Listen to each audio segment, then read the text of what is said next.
Quelle était la différence entre le Fils et Dieu le Père?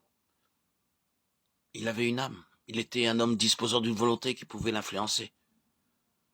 Ne pensons pas que parce qu'il était Dieu, les choses étaient faciles pour lui. Il était confronté à des difficultés qui nous dépassent.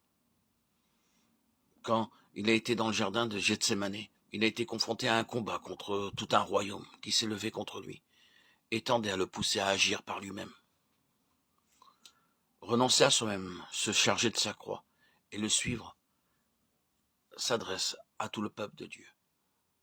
Il n'y a pas de privilégiés. Ceux qui acceptent le message de la parole de Dieu sont appelés à souffrir parce que l'ennemi ne les ménagera pas. La parole est sélective. Elle ne permet aucune argumentation. Elle ne s'impose pas à nous. Avons-nous réellement renoncé à nous-mêmes? Si c'est le cas, nous connaîtrons vraiment le salut de notre âme selon Luc 21. Et nous aurons à nous opposer à notre âme qui est toujours prête à nous inciter à la satisfaire. L'apôtre Jacques dit qu'aucun homme ne peut maîtriser sa langue. En changeant de vie, il faut que Christ devienne notre vie. Alors notre langue sera au service de Dieu. Mais si nous ne vivons pas la croix, notre langue causera beaucoup de dommages. Dans Luc 21, le Seigneur dit, par votre persévérance, vous sauverez vos âmes. Le salut de notre âme signifie qu'elle est libérée du pouvoir de notre moi et se trouve au service du Seigneur, entièrement assujettie à l'esprit dont elle est la servante. Ce qu'elle était auparavant a disparu. Elle ne dispose plus des prérogatives de penser, de commander et de diriger. Comment cela peut-il se produire? Nous devons nous offrir entièrement à Dieu de façon à permettre à la croix d'établir en nous la seigneurie de Christ. Seule la croix a le pouvoir de le faire. Nous devons recevoir Christ et vouloir qu'il règne. Mais s'il est simplement sauveur, nous n'y parviendrons pas.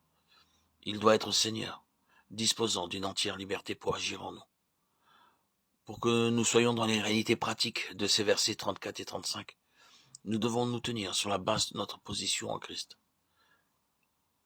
Selon le passage de 1 Corinthiens chapitre 1 verset 30, c'est par lui que vous êtes en Jésus-Christ, qui par la volonté de Dieu a été fait pour nous sagesse, justice, sanctification et rédemption. Nous sommes donc en Christ par la volonté de Dieu. C'est une position dans laquelle nous devons demeurer sans faiblir. Selon l'évangile de Jean chapitre 15 verset 4, demeurez en moi, je demeurerai en vous. Comme le sarment ne peut de lui-même porter du fruit s'il ne demeure attaché au cep, ainsi vous ne le pouvez pas non plus, si vous ne demeurez en moi. Il nous faut garder la position en demeurant en Christ. Tant que l'enfant de Dieu demeure en Christ, il demeure dans la vie.